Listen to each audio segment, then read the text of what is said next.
Hey everyone, and welcome back to the channel. Today we're diving deep into the powerful farewell of one of history's greatest leaders, Joshua. After a lifetime of miracles, battles, and leading God's people into the promised land, Joshua gathers the nation one last time.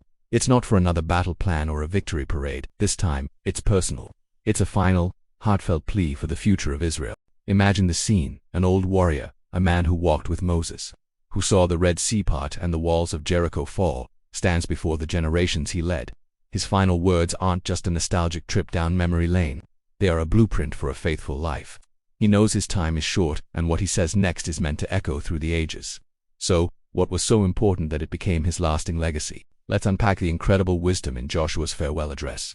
First and foremost, Joshua kicks things off with a massive reminder. Remember what God has done. He doesn't just say it. He walks them through their own history. He reminds them of their slavery in Egypt, the miraculous exodus, the provision in the desert, and every single victory they won to claim the land they now stand on. He's essentially saying, look at the evidence.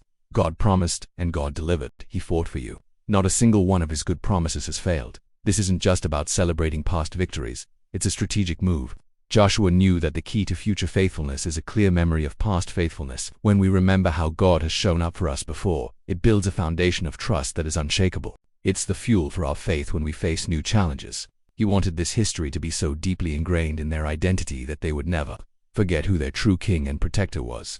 With this foundation of God's faithfulness laid, Joshua pivots to the big challenge, the call to covenant loyalty. He's brutally honest with them. He says, you're going to be surrounded by other nations, other cultures, and other gods. It's going to be tempting to blend in, to adopt their ways, to forget who you are. This is the classic struggle of assimilation versus consecration.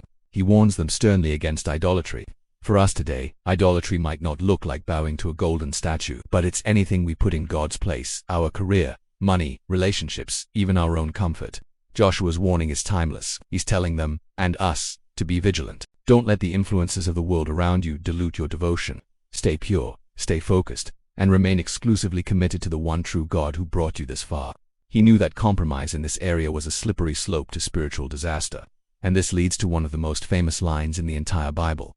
After laying out the history and the warnings, Joshua draws a line in the sand. He stands before the people and makes it a matter of personal, decisive choice. He says, now fear the Lord and serve him with all faithfulness.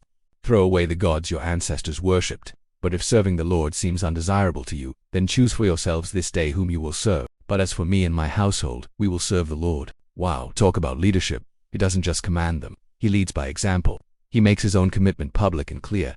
He's saying this isn't a passive faith. It's not something you inherit without thinking. It's a daily, conscious decision. Every single day, you have to choose who gets your allegiance. He empowers the people by framing it as their choice, making their commitment genuine and from the heart. And his powerful declaration challenges every family, every individual, to make that same stand. To make sure this commitment wasn't just a fleeting emotional moment, Joshua does something brilliant. He has the people verbally renew their covenant with God. They declare together, far be it from us to forsake the Lord to serve other gods. This public declaration creates accountability. It's one thing to think it. It's another to say it out loud in front of your community. But he doesn't stop there. He takes a large stone and sets it up under an oak tree as a physical witness to their promise. He says this stone has heard the words you've spoken and will be a witness against you if you are untrue. This might seem strange to us, but it was a powerful way to make an abstract promise tangible. Every time they walked past that stone, it would be a silent, solid reminder of the vow they made. It's a lesson for us too, creating physical reminders of our spiritual commitments. Whether it's a note on the mirror, a specific piece of art, or a journal, can be incredibly effective in keeping us on track. So what is the enduring impact of Joshua's farewell? It's huge. His leadership was so effective that the Bible records, Israel served the Lord throughout the lifetime of Joshua and of the elders who outlived him and who had experienced everything the Lord had done for Israel. His final words worked. They inspired a generation to remain faithful.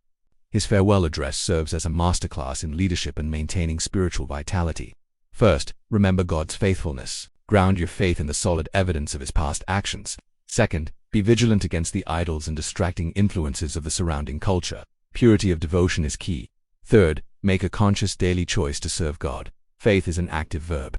And finally, build in reminders and community accountability to help you stay the course. The story of Joshua culminates with his death and burial in the Promised Land. This wasn't just the end of a life. It was the ultimate symbol of God's promise fulfilled. The slave from Egypt, the spy who had faith, the general who followed God's commands. He finished his race in the very land God had sworn to give his people. His life was a testament that obedience and faith lead to the fulfillment of God's promises. Joshua's last call to faith is as relevant today as it was thousands of years ago.